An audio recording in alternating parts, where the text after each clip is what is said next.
başkasın kaptı.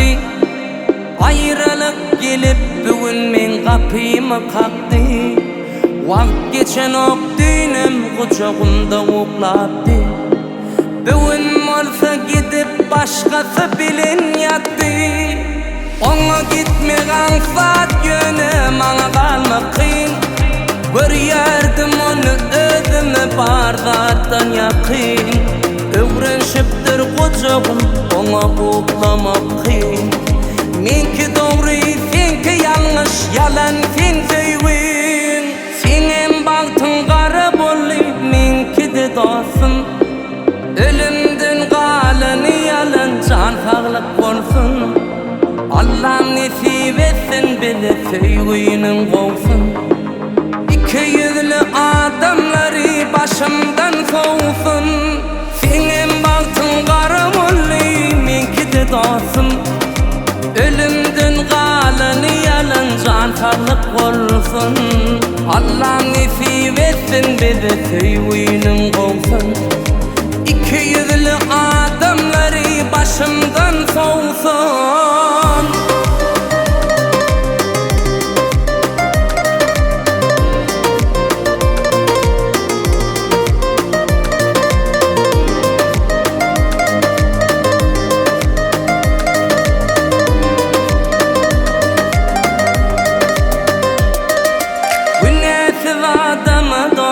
Töhmet atarlar, bir günne tanışıp kucağına yatarlar.